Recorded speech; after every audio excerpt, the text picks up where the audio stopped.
لله الذي لم يزل عالما قديرا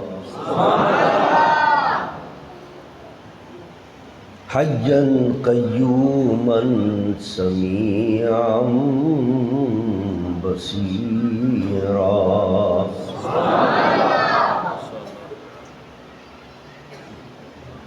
والصلاة والسلام على رسوله أرسله بالحق بشيرا ونذيرا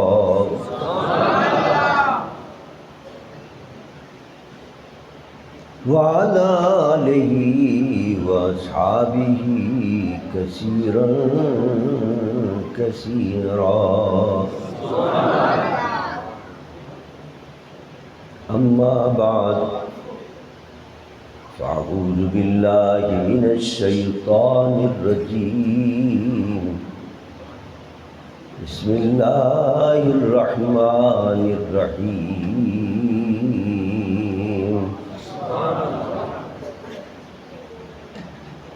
قل إن كنتم تحبون الله فاتبعوني يحببكم الله ويغفر لكم ذنوبكم والله غفور رحيم صدق الله وصدق رسوله النبي الأمين الكريم ونحن على ذلك لمن الشاهدين والشاكرين الحمد لله رب العالمين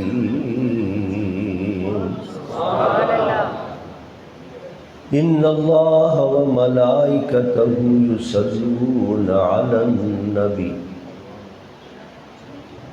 يا أيها الذين آمنوا صلوا عليه وسلموا تسليما بلند آواز سے درود شریف پڑھ لیجیے الصلاۃ والسلام علیک یا رسول اللہ الصلاۃ والسلام علیک یا حبیب اللہ الصلاۃ والسلام علیک یا رحمۃ للعالمین وعلى آلك وأصحابك يا شفيع المذنبين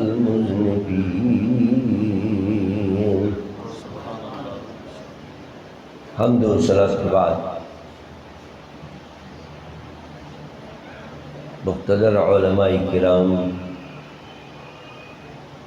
میرے واجب الاحترام بزرگوں اور عزیز دوستوں، اہالیان نرمل کی قابل مبارکباد ہے جنہوں نے یہ خوبصورت اور ایمان افروز محفل مبارک سجائی ہے۔ میری دعا ہے کہ اللہ تعالیٰ ان کی اس کوشش اور کاوش کو اپنی اور اپنے محبوب کی بارگاہ میں شرف قبولیت سے ہمکنار فرمائے۔ انہیں بھی جنہوں نے اس محفل کے انعقاد میں حصہ لیا ہے، تعاون کیا ہے، ان کو بھی ہم نے آپ نے شرکت کی، اللہ ہمیں بھی اس محفل کی برکتوں سے مالا مال فرمائے، اور کل قیامت کے دن حسنین کریمین کے نانا جان کی شفاعت نصیب فرمائے۔ قرآن پاک کی میں نے ایک مشہور و معروف آیت مقدسہ تلاوت کرنے کی سعادت حاصل کی ہے، جس سے میں اللہ وجہ الکریم اپنا محبوب بننے کا، ولی کامل بننے کا، اپنا مقرب بندہ بننے کا طریقہ بتا رہا ہے۔ وہ کیا طریقہ ہے؟ فرمایا قل ان کنتم تحبون اللہ فاتبعونی یحببکم اللہ۔ اے حبیب ان سے کہہ دیجئے اگر تم اللہ سے محبت کرتے ہو اس کا ثبوت دو کہ تمہیں واقعی اللہ سے سچی محبت۔ یہ تو سب خواہ وہ کسی بھی مذہب سے تعلق رکھنے والا ہو، حتیٰ کہ یہودی ہو، حتیٰ کہ عیسائی ہو، حتیٰ کہ ہندو ہو، وہ بھی کہتے ہیں ہم بھی خدا کو مانتے ہیں، بتوں کو بھی مانتے ہیں، لیکن یہ بھی کہتے ہیں ہم خدا کو بھی مانتے ہیں۔ عیسائی ہیں وہ بھی کہتے ہیں کہ ہم خدا کو مانتے ہیں، خدا سے محبت کرتے ہیں۔ یہودی ہیں وہ بھی کہتے ہیں کہ ہم خدا کو مانتے ہیں، خدا سے محبت کرتے ہیں۔ اللہ نے فرمایا یہ جتنے دعویٰ کرنے والے ہیں، مسلمان بھی ہیں وہ بھی دعویٰ کرتے ہیں کہ ہمیں اللہ سے محبت ہے۔ اللہ فرماتے ہیں ان سے کہو کہ اس کی دلیل لے کر آئیں کہ اللہ سے ان کو سچی محبت ہے۔ اللہ کیا دلیل پیش کریں ہم کہ جس دلیل کو پیش کرنے کے بعد ہم اپنے دعوی محبت کے اندر سچے ثابت ہو جائیں اور ہم اس دعوے کے اندر کامیاب ہو جائیں کہ واقعی ہمیں اللہ سے سچی محبت ہے۔ تیری بارگاہ کے اندر کیا دلیل لائیں؟ فرمایا فاتبعونی یحببکم اللہ۔ فرمایا جو دعویٰ کرتا ہے اللہ سے محبت کا اس سے کہو کہ وہ میرے محبوب نبی کا اتباع کر کے دکھائے۔ اگر نبی کا اتباع نہیں کرتا، میرے محبوب کا اتباع نہیں کرتا، خاتم النبیین صلی اللہ علیہ وسلم کا اتباع نہیں کرتا، ان کو نہیں مانتا، تو پھر وہ کتنا ہی دعویٰ کرے مجھ سے محبت کے اندر، اور کتنا ہی وہ کہے کہ میں بہت بڑا ولی ہوں یا میں بہت بڑا اللہ کا مقرب ہوں، وہ سب جھوٹا ہے۔ وہ سچا وہی ہے جو میرے محبوب کا اتباع کر کے دکھائے اور میرے محبوب کو مان کر دکھائے۔ تو صرف یہ نہیں کہ وہ اپنے دعوی محبت میں سچا قرار پائے گا، پہلے وہ اللہ سے محبت کرتا تھا اور میرے محبوب کے اتباع کے بعد اللہ اس سے محبت کرے گا، وہ اللہ کا محبوب بن جائے گا۔ نعرہ تکبیر، نعرہ رسالت، نعرہ رسالت، نعرہ حیدری، نعرہ غوثیہ۔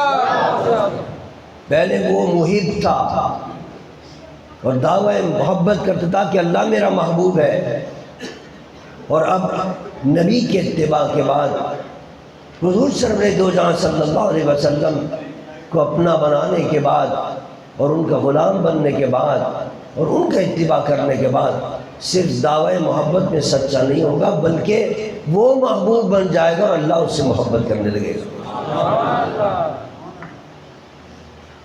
اب جب اللہ کا محبوب بن گیا، اسی کا نام ہے ولایت۔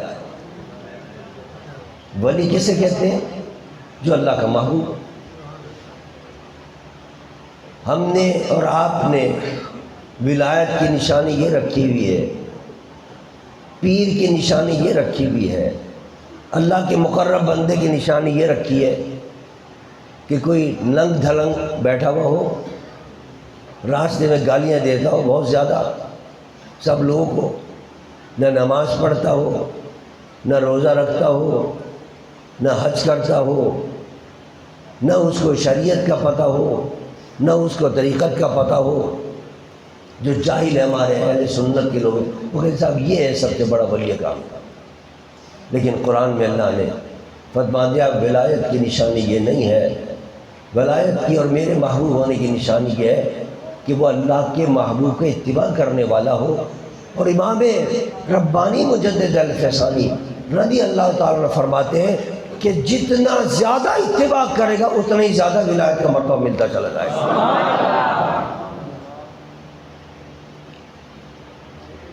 جو نبی کا کامل اتباع کرتے ہیں پھر وہ اللہ کے ایسے محبوب بن جاتے ہیں کہ محبوبیت کا مقام یہ ہوتا ہے کہ اللہ ان کو اپنا پیارا بنا لیتا ہے.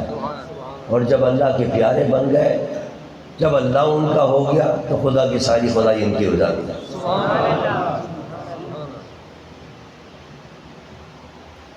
پھر محبوبیت کا عالم یہ ہوتا ہے کہ اللہ کی جتنی مخلوق ہے، خدا کی ساری خدائی، وہ پھر ان کی ملکی و فرما بردار بنتی چلی جاتی ہے.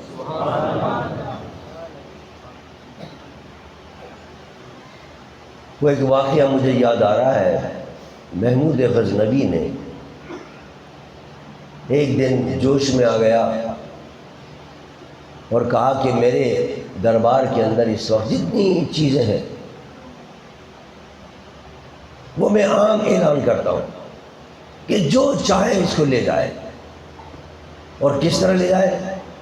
جس چیز کو پسند آ جائے اس پر ہاتھ رکھ دے، وہ چیز اس کی ہو جائے گی. دربار میں جتنے لوگ بیٹھے تھے، کسی نے جناب کوئی کرسی اچھی لگی تو کرسی پہ ہاتھ رکھ دیا. محمود نے کہا جاؤ یہ کرسی تمہاری، لے جاؤ. لگی بڑی قیمتی کرسی تھی، ہیرے جواہرات ان جڑے ہوئے تھے. ان کا نہیں، ہاتھ رکھ دیا تمہاری ہو گئی. وہ قالین بہت خوبصورت بچھا ہوا تھا، کسی نے قالین پہ ہاتھ رکھا. محمود غزنوی نے کہا جاؤ یہ بھی تمہارا ہو گیا، لے جاؤ. کسی کو میز پسند آ گئی، کسی نے میز پہ ہاتھ رکھا. اس نے کہا بھائی تو لے جا میز کے لیے، حالانکہ میز بھی بڑی قیمتی تھی، بادشاہ کی تھی.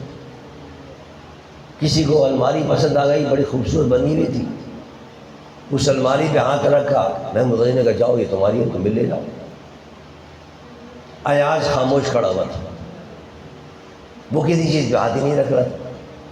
محمود نے کہا بھائی تو میرا خاص خادم ہے، یہ جس نے جس پہ ہاتھ رکھا وہ لے گئے، وہ ان کی ہو گئی وہ چیز، تو بھی کسی پر ہاتھ رکھ دے. ایاز نے کہا میں اگر کسی پر ہاتھ رکھوں گا تو وہ چیز میری ہو جائے گی. میں نے کہا ہاں تم دیکھ نہیں رہے، جس نے جس پہ ہاتھ رکھا وہ اس کا ہو گیا. کسی نے قالین پہ ہاتھ رکھا، قالین اس کا ہو گیا. کسی نے کرسی پہ ہاتھ رکھا، کرسی اس کے. تو بھی رکھ دے کسی پر ہاتھ، وہ تیرا ہو جائے گا. ایاز آگے بڑھا، وہ محمود غزنوی پر ہاتھ رکھ دیا کہ لگا جب محمود میرا ہو گیا محمود کی ساری سلطنت میری ہو گئی. نعرہ تکبیر، نعرہ رسالت، نعرہ رسالت، نعرہ حیدری، نعرہ غوثیہ. میں ایک ایک چیز لے کے کیا کروں گا کہ قالین لے لوں، کرسی لے لوں، اور جناب یہ میز لے لوں. ارے میں نے اس پہ ہاتھ رکھا ہے کہ یہ صرف دربار نہیں، پوری بادشاہت اس کی ہے. جب محمود غزنوی میرا ہو گیا تو اس کی سلطنت میں جتنی چیزیں وہ بھی ساری میری ہو گئی. یہی راز ہے ولایت ہے. اللہ فرماتا، روایت میں آتا من لہ المولا فلہ الکل، جس کا خدا ہو گیا اس کی خدائی ہو گئی، ساری کائنات پھر اس کی ہو جاتی ہے. پھر کیا چرند، کیا پرند، کیا انسان، کیا وحوش، کیا طیور، کیا جنات، کیا ملائکہ، سارے اس کے مطیع و فرما بردار ہو جاتے ہیں، اس لیے کہ اللہ ان کا ہو گیا، اللہ کی ساری خدائی اسی ہو جاتی ہے.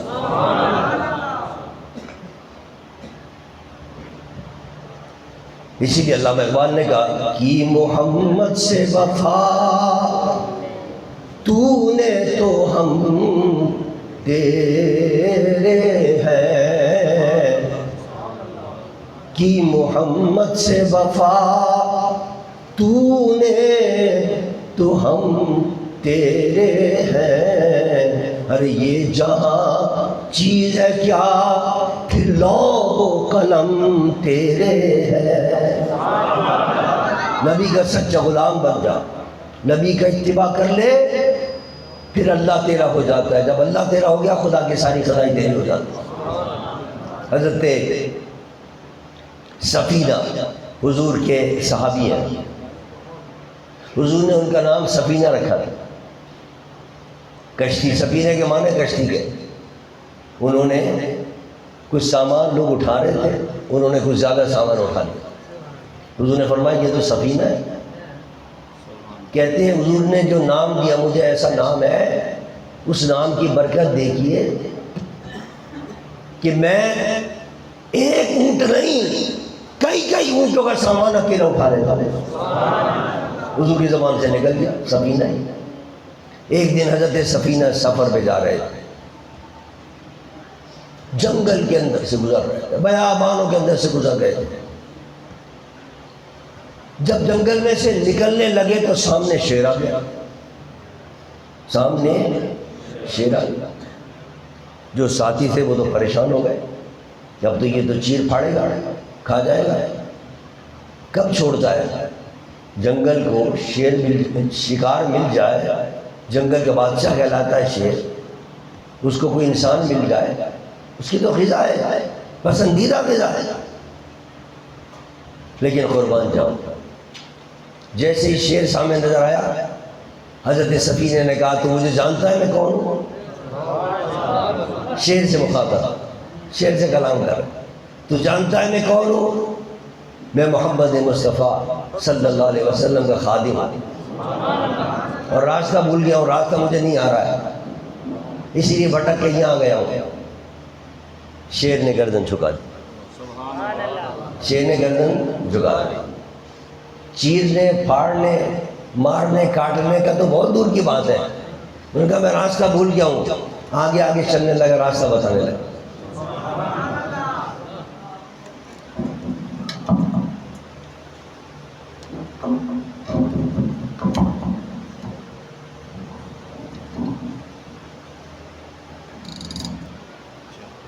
آگے آگے چلنے لگا، اب وہ راستہ بتانے لگا،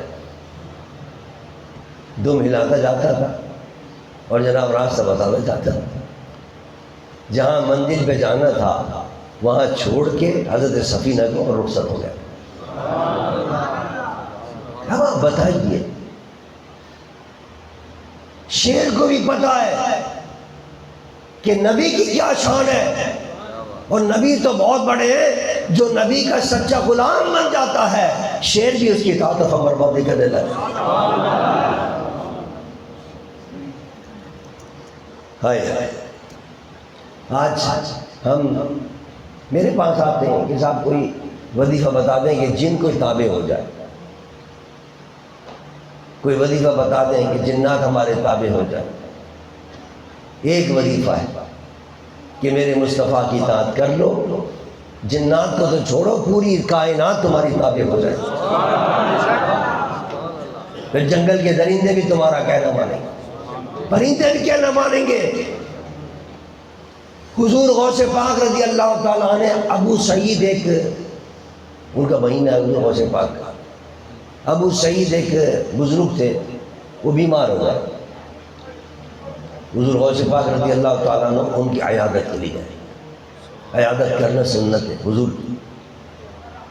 حضور غوث پاک نے یہ نہیں سوچا میں تو اتنا بڑا ولی کامل ہوں، غوثوں کا غوث ہوں، مجھے کیا ضرورت پڑی ہے کسی عام آدمی گھر پہ جاؤ، لیکن نہیں، جو مرتبہ غوث پاک نے پایا وہ حضور کے اتباع سے پایا۔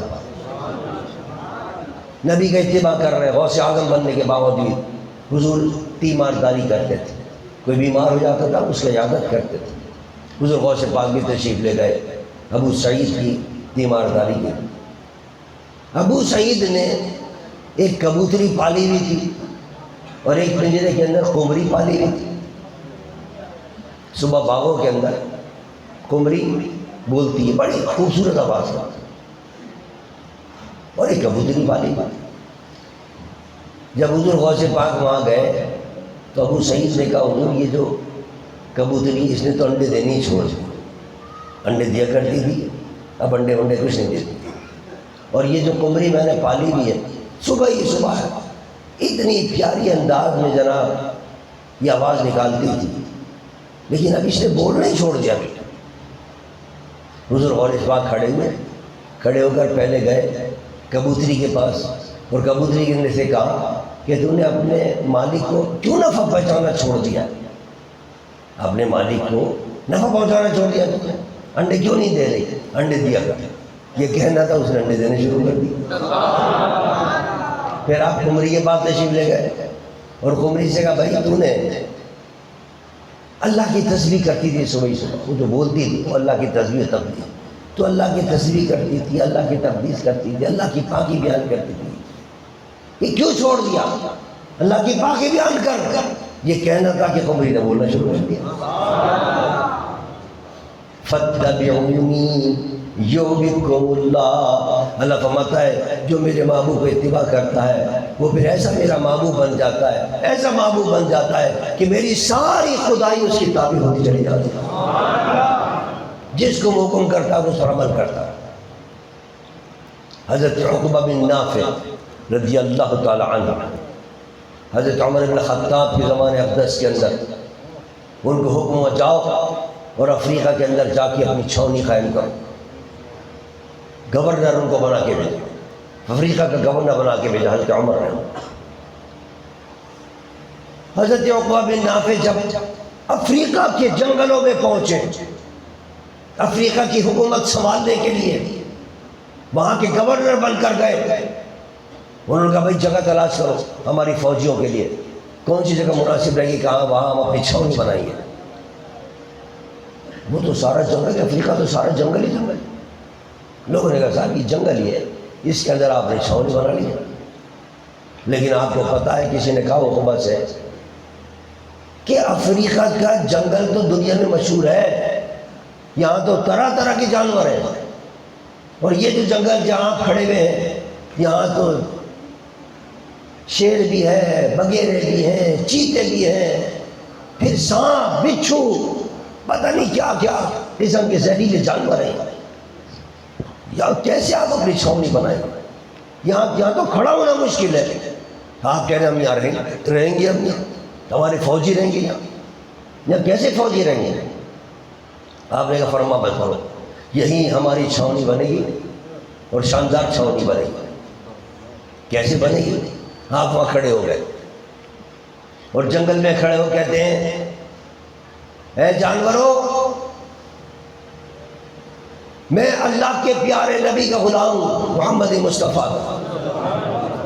حضرت عمر نے بھیجا ہے، عمر کے حکم پر یہاں آیا ہوں.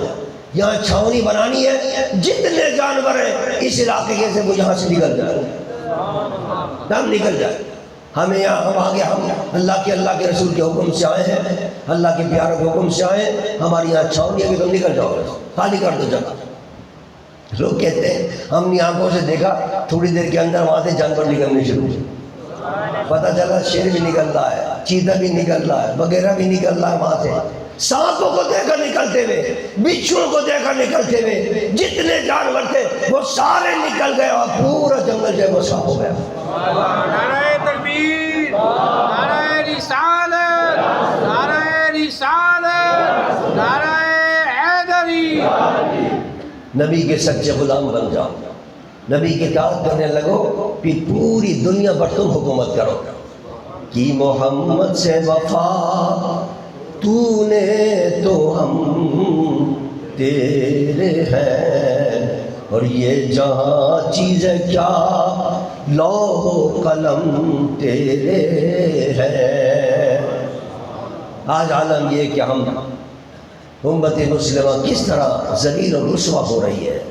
ایک چھوٹا سا شہر ہے، شہر کے برابر ہے ملک اسرائیل کا، پوری عالم اسلام کو نچایا ہوا اپنے انگلی کو، پوری عالم اسلام. کبھی حملہ کرتا ہے غزہ کے اندر، 45,000 لوگ شہید کر دیے. پھر دیکھا کہ وہاں سے حملہ ہو رہا ہے لبنان سے، لبنان پر حملہ کر دیا. پھر پتہ چلا کہ گڑبڑ کر رہے یمن والے، یمن پہ حملہ کر دیا. اور سب دکھ کے بیٹھے ہوئے ہیں، بے غیرت بن گئے سارے مسلمان حکمران. کوئی ہمت نہیں کر رہا اس کے مقابلے میں آئے، ڈر رہے، خوف زدہ. اس لیے کہ نبی کی اطاعت کرنے والے نہیں ہیں، نبی کی فرما برداری کرنے والا نہیں. جتنے حکمراں ہیں اسلامی حکمراں شرابوں میں پڑے ہوئے ہیں، عیاشی میں پڑے ہوئے ہیں، بدماشی میں پڑے ہوئے ہیں. یہی وجہ ہے کہ اللہ نے خوف مسلط کر دیا ان کے اوپر، اسرائیل کے چھوٹے تھے اسرائیل کا.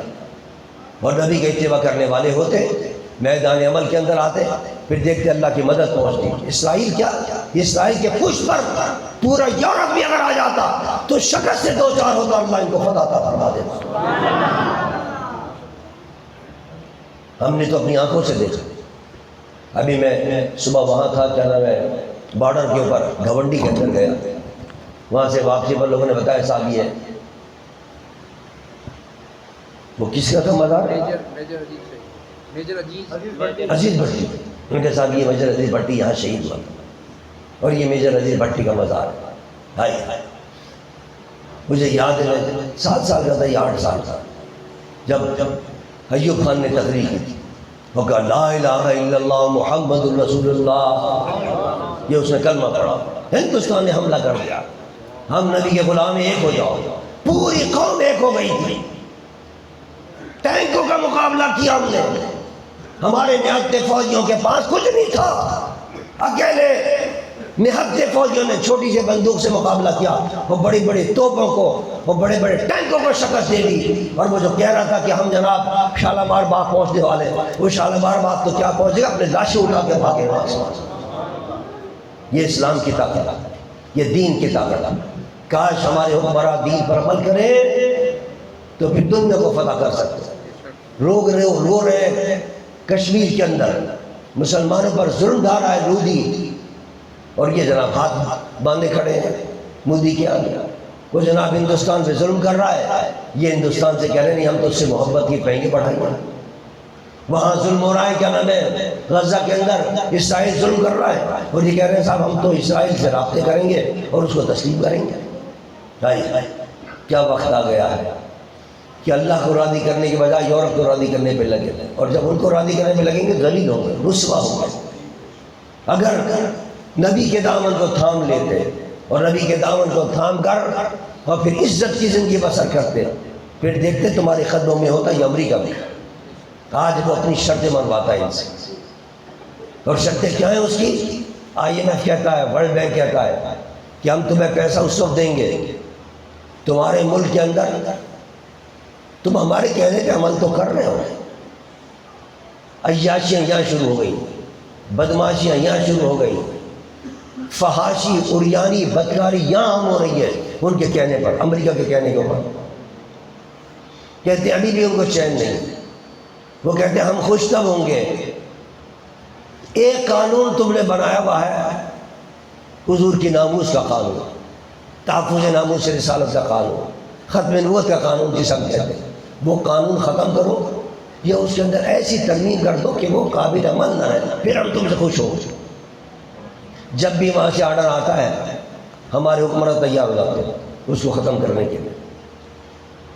یہ کوئی نئی بات نہیں ہے، سن 53 سے یہ سلسلہ چل رہا ہے کہ حضور کی ختم نبوت کے جو دشمن قادیانی ہیں ان کو سپورٹ کیا گیا۔ پھر تحریک چلی 74 کے اندر، میرے قائد علامہ شاہ درانی رحمۃ اللہ علیہ قومی اسمبلی کے اندر ان کے خلاف قرارداد پیش کی کہ یہ اسلام کے دشمن ہے، پاکستان کے دشمن ہے، ان کو غیر مسلم مقلد قرار دیا جائے۔ چنانچہ ان کو الحمدللہ پاکستان کی اسمبلی نے سن 74 کے اندر غیر مسلم مقلد قرار دیا، لیکن یہ اپنی شرارتوں سے باز نہیں آئے، شرارتیں کرتے رہے۔ جناب پاکستان کے اندر آپ اندازہ کریں، یہ جو مشرقی پاکستان ہم سے جدا ہوا ہے، ہمارا ایک بازو جو ہم سے کٹا ہے، یہ قادیانی کی سازش تھی۔ اور یہ میں نہیں کہہ رہا، علامہ شاہ درانی جب گئے مجیب سے ملنے کے لیے اور مجیب سے کہا بھائی تم یہ کیا گڑبڑ کر رہے ہو، کیوں کہہ رہے ہیں توڑنا؟ اس نے کہا ہم نہیں توڑنا چاہ رہے، آپ کے مغربی پاکستان کے اندر ایک قادیانی وزیر ہے، اس نے اس قسم کی پالیسیاں بنائی ہیں کہ ہمارے اور آپ کے درمیان نفرت پیدا کر دی۔ اس نے آج بھی یہی کر رہے ہیں۔ بلوچستان کے اندر کیا ہو رہا ہے؟ پنجاب کے لوگ جاتے ہیں، ان کے کارڈ دیکھتے ہیں، کارڈ دیکھ کے ان کو قتل کر دیتے ہیں، بس ان سے کھڑا کر کے، لائن میں کھڑا کر کے، یہ پنجابی ہے گولی مارو گا۔ یہ کون کروا رہا ہے؟ اس کے پیچھے بھی قادیانی ہے کہ مسلمانوں کو لڑاؤ آپس میں، پنجابی کو پٹھان سے، پٹھان کو جناب سندھی سے، سندھی کو مہاجر سے، اور لڑا کر جب یہ آپس میں ایک دوسرے سے مار مار کے کمزور ہو جائیں گے تو آرام سے آ کے ہم پاکستان پہ قبضہ کر لیں، جس طرح ہم نے وہاں مشرق پاکستان پہ قبضہ کیا۔ یہ پالیسی چل رہی ہے۔ ہم کہہ کے تھک گئے حکمرانوں سے کہ بھائی جتنی عام پوسٹوں پر یہ قادیانی بیٹھے ان کو وہاں سے ہٹاؤ۔ یہ بیٹھ کر سازشیں کرتے ہیں، اسلام کے خلاف بھی کرتے ہیں، پاکستان کے خلاف بھی سازشیں کرتے ہیں، کوئی سننے کے لیے تیار نہیں۔ نتیجہ کیا نکلتا کہ پاکستان کمزور سے کمزور تک ہوتا چلا جا رہا ہے، بدامنی بڑھتی چلی جا رہی ہے۔ روزانہ آئے دن خبریں آتی ہیں کہ اتنے ہمارے پاک فوجی جوان شہید ہو گئے، اتنے پاک فوجی جوانوں کو وہاں جناب شہید کر دیا، وہاں جناب مارا ہے، وہاں جناب کر کے، وہاں جناب بم مارا ہے، کتنے پولیس والے شہید ہو گئے، لیکن ہمارے حکمرانوں کے کان پر کوئی جو نہیں دی۔ پھر سازش کرتے کرتے اتنی سازش ان کی بڑھ گئی قادیانیوں کی کہ انہوں نے یہاں چیف جسٹس صاحب کو بھی اپنے دباؤ میں لیا ہے، اور چیف جسٹس صاحب نے مبارک ثانی کیس کے اندر ان کے حق میں فیصلہ سنا دیا۔ پورے پاکستان کے عاشقان مصطفیٰ کھڑے ہو گئے کہ بھائی یہ ان کو تو ہم نے اسمبلی کے اندر سن 74 کے اندر غیر مسلم قرار دیا تھا، یہ آپ کون ہوتے ہیں جو یہ سازش کر رہے ہیں ان کو دوبارہ مسلمان بنانے کی اور مسلمان کہلوانے کی؟ ہم اس کو قبول نہیں کریں گے۔ پورے ملک کے اندر عاشقان مصطفیٰ کھڑے ہو گئے، جلسے شروع ہو گئے، جلوس شروع ہو گئے، احتجاجی مظاہرے شروع ہو گئے۔ جسٹس فائد عیسیٰ صاحب کے کچھ عقل میں بات آئی کہ میں دیگر فیصلے کر دیتا ہوں اور کوئی پوچھنے والا نہیں ہوتا، لیکن یہ فیصلہ ایسا نہیں ہے، اس کو عاشقان مصطفیٰ تسلیم نہیں کریں گے۔ اس فیصلے انہوں نے جناب مجبور ہو کر پورے ملک سے چند علماء کا انتخاب کیا کہ وہ آئیں اور مجھے بتائیں کہ میں نے اپنے فیصلے کے اندر کیا کیا غلطی کی ہے۔ اس کے اندر آپ حضرات کو اللہ نے یہ اعزاز عطا کیا کہ جس آستانے سے آپ تعلق رکھتے ہیں اس آستانے کو بھی انہوں نے بلایا وہاں کہا کہ آپ بتائیے ہم نے کیا غلطی کی۔ میں خود گیا وہاں، پیش ہوا سپریم کورٹ کے اندر، ریلیو اپیل میں نے پوری داخل کی اپنے وکلاء کے ذریعے، اور پھر میں نے ان کو بتایا کہ آپ کے فیصلے کے اندر فلاں جگہ پر غلطیاں ہیں، فلاں جگہ پر غلطیاں ہیں، آپ یہ جتنے پیراگراف ہیں یہ سب نکالنے کا اعلان کریں، تب امت مسلمہ کو قرار آئے گا، ورنہ سب آگ لگی ہوئی پورے ملک کے اندر۔ کہنے لگے ہم نے بلایا آپ کو اس لیے، آپ بتائیں ہمیں کہاں کہاں ہم نے غلطی کی اور ہمارے فیصلے میں کہاں کہاں ہے۔ الحمدللہ اللہ کا شکر ہے کہ انہوں نے پہلا فیصلہ سنایا، اس میں اعلان کر دیا تھا کہ میں نکال رہا ہوں، اور میں نے نکال دیا وہ تمام شیخوں کو، لیکن یہ کہا کہ میں تفصیلی فیصلہ بعد میں جاری کروں گا۔ پھر ہم پریشان ہونے لگے، بھائی تفصیلی فیصلہ نہیں آ رہا ہے، کہیں پھر کوئی دباؤ تو نہیں پڑ رہا ہے قادیانیوں کا اور یورپ کا دباؤ پڑ رہا ہو، کیونکہ حمایت میں سارے آ جاتے ہیں، امریکہ اور قادیانیوں کی حمایت میں یہ یورپ اور امریکہ والے، تو کہیں پھر رہتا تو ایسا نہیں ہے کہ پھر کوئی انشن فیصلہ کر دیں۔ لیکن الحمدللہ اللہ کا شکر ہے لاکھ لاکھ کہ 2 دن پہلے جسٹس فائد عیسیٰ صاحب نے اپنا مکمل تفصیلی فیصلہ جاری کیا ہے، وہ کہا ہے میں نے جو اپریل کے اندر فیصلہ کیا تھا، اور میں نے جو جولائی میں فیصلہ کیا تھا، میں نے جو فروری میں فیصلہ کیا تھا، جس پر پورے ملک میں ادم مچا تھا، وہ سارے فیصلے میں واپس لینے کا اعلان کیا تھا۔ نعرہ تکبیر، نعرہ رسالت، نعرہ رسالت، نعرہ حیدری، تاجدار ختم نبوت، تاجدار ختم نبوت، تاجدار ختم نبوت۔ یہ بہت بڑی فتح ہے، معمولی فتح نہیں ہے یہ۔ آپ کو پتہ نہیں ہے کہ اس پر کتنا دباؤ پڑ رہا تھا چیف جسٹس صاحب پر، پورا یورپ دباؤ ڈال رہا تھا، امریکہ دباؤ ڈال رہا تھا، اور یہ میں اپنی طرف سے نہیں کہہ رہا۔ شورش کاشمیری نے لکھا ہے کہ مجھے خود اس وقت کے وزیر اعظم بھٹو ملے تھے، اور ذوالفقار علی بھٹو نے مجھ سے کہا کہ میں ایک راز کی بات آپ کو بتا دوں کشمیری صاحب، کہ جب میں نے وزارت عظمیٰ کا حلف اٹھانے کے بعد میں جب سب سے پہلے امریکہ کے دورے پر گیا تو امریکی صدر نے مجھ سے کہا تھا کہ آپ کے ملک کے اندر جو قادیانی ہیں وہ ہمارے آدمی ہیں، ان کا خیال رکھا کیجیے۔ اب اس سے بڑا کوئی ثبوت ہوگا کہ یہ یہودیوں کے ایجنٹ ہیں، یہ عیسائیوں کے ایجنٹ ہیں، یہ اسلام کے دشمن ہیں؟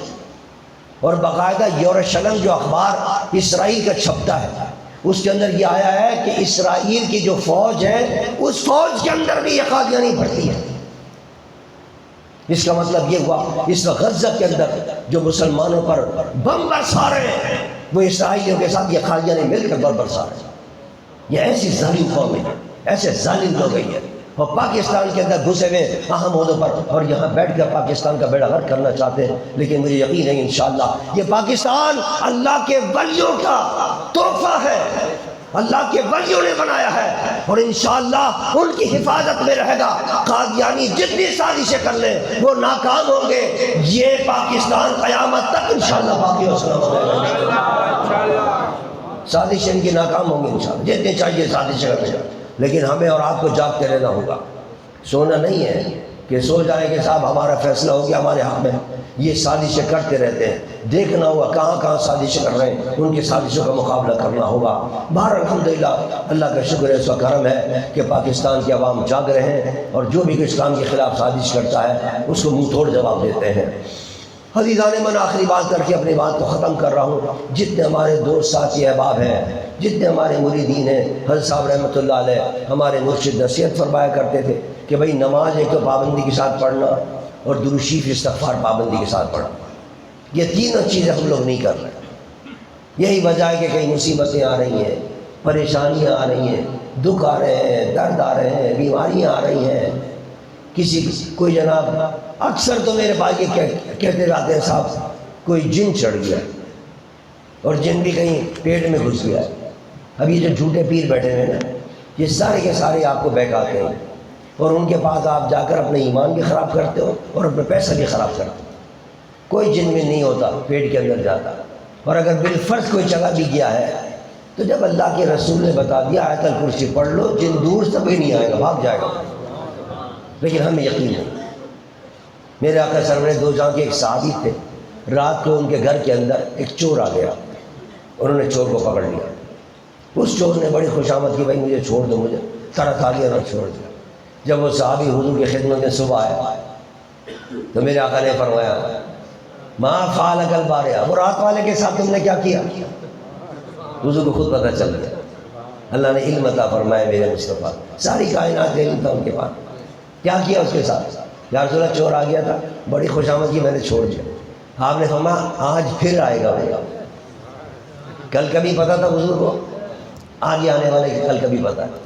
سرکار نے فرمایا آج پھر آئے گا بھائی، نکل اچھی رات کو پھر آ گیا چور، پھر صحابی نے پکڑ لیا، پھر اس نے بڑی خوشامد کی، پیر پڑا، پھر انہوں نے چھوڑ دیا۔ حضور سے اس کے پاس آیا، حضور نے فرمایا کیا ہوا؟ تو حضور چور آیا تھا، میں نے چھوڑ دیا۔ آپ نے کہا آج تیسرے دن پھر آئے گا۔ تیسرے دن آیا تو صحابی نے پکڑ لیا، کہا اب نہیں چھوڑوں گا میں، تو 2 دن سے مجھے پریشان کر رہا ہے اور میں تیری اس کو دیکھ کر، خوشامد کو دیکھ کر تجھے چھوڑ دیتا ہوں، اب نہیں چھوڑوں گا۔ اسی طرح پکڑ لیا، مضبوط کیا۔ اس نے کہا میں تمہیں ایک راز کی بات بتاتا ہوں، ایک نکتہ بتاتا ہوں تمہیں، پھر تو مجھے چھوڑو گے تم؟ اس نے کہا بتا بھائی۔ اس نے کہا کہ میں شیطان ہوں اور جو شخص حضور کا جو امتی آیت الکرسی پڑھ لے گا میں اس کے قریب بھی نہیں آؤں گا۔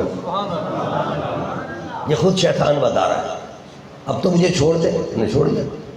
صبح پہنچے نبی کے پاس، نبی نے کہا ہاں بھائی کیا ہوا؟ اس نے یا رسول اللہ آیا تھا، کہہ رہا تھا میں شیطان ہوں اور کیا نام ہے یہ بتا کے گیا ہے کہ جو آیت الکرسی پڑھ لے گا اس کے بعد میں آؤں گا، دور بھاگ جاؤں گا میں۔ حضور نے فرمایا تھا تو وہ جھوٹا لیکن بات سچ کر گیا، بات سچ کر گیا۔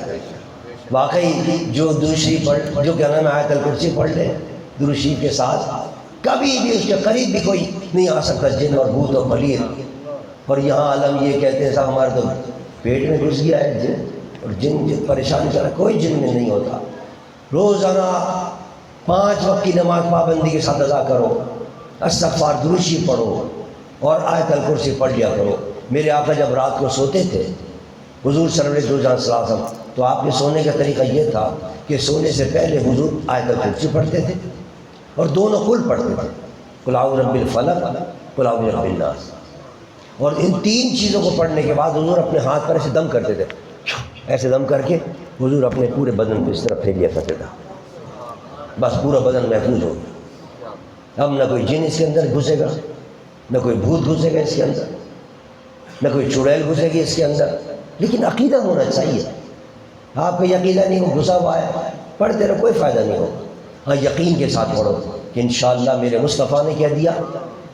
کسی عام مولوی کی بات یہ نہیں سنا رہا میں آپ کو، یہ نبی کی بات سنا رہا ہوں. اس نبی کی جس کا کلمہ پڑھا ہے ہم نے، وہ فرما رہے ہیں کہ دونوں کل پڑھ لو، آیت الکرسی پڑھ لو، بس محفوظ ہو گئے، کوئی تمہارے پاس خرید نہیں کرے. جادو بھی اثر نہیں کرے گا ان دو کل پڑھنے کے بعد. لہذا آپ کسی جھوٹے پیروں کے چکر میں مت پڑھو، کسی عاملوں کے چکر میں مت پڑھو کہ صاحب کالا بکرا لے آؤ، کالی مرغی لے آؤ، پیسہ بھی ضائع کرتے ہو، اپنا دماغ بھی خراب. پھر دماغ خراب ہو جاتا آدمی جب وہ دن میں بٹھا دیتے ہیں نا کہ تمہارے پیٹ کے اندر بیٹھا ہوا ایک جن، اب تمہارے دماغ میں بیٹھ جائے گا. جن نہیں بھی ہوگا تو تمہارے ذہن میں بیٹھا رہے گا. یہ نفسیات ہی ہے. تو لہذا آپ خدا کے واسطے ایسے لوگوں سے پرہیز کیجیے. جب اللہ نے کامل مرشد عطا کیا ہے، اپنے مرشد کے دامن کے ساتھ وابستہ رہو اور ان کے طریقے پر چلتا رہو. جو انہوں نے ہدایت کی اس ہدایت پر عمل کرو. نماز پابندی کے ساتھ ادا کرو، دونوں خل پڑھتے رہو، درود شریف استغفار پڑھتے رہو. انشاءاللہ صرف یہ نہیں کہ بھوت پلیت سے دور رہے گا، بلکہ اللہ کا وعدہ ہے، اللہ کے رسول کا وعدہ ہے کہ جو درود شریف اور استغفار پابندی سے پڑھے گا، اللہ اس کی ساری مشکلیں آسان فرما دے گا. اگر کسی کے روزی میں برکت نہیں ہے، درود شریف استغفار پڑھے گا، روزی برکت ہو جائے گی. کسی کی کھیتی باڑی نہیں چل رہی ہے، نقصان ہو گیا ہے، درود شریف استغفار پڑھے، کھیتی باڑی برکت ہے. کسی کی دکان نہیں چل رہی ہے، درود شریف استغفار پڑھے، دکان چل جائے گی. روزی مل ہی نہیں رہی ہے اس کو بیچارے، دھکے کھاتا کر رہا ہے، کوئی نوکری نہیں مل رہی ہے، درود شریف استغفار پڑھے، انشاءاللہ نوکری مل جائے گی. شادی نہیں ہو رہی ہے، درود شریف استغفار پڑھے، شادی ہو جائے گی. اللہ اچھی بیوی عطا کر دے گا.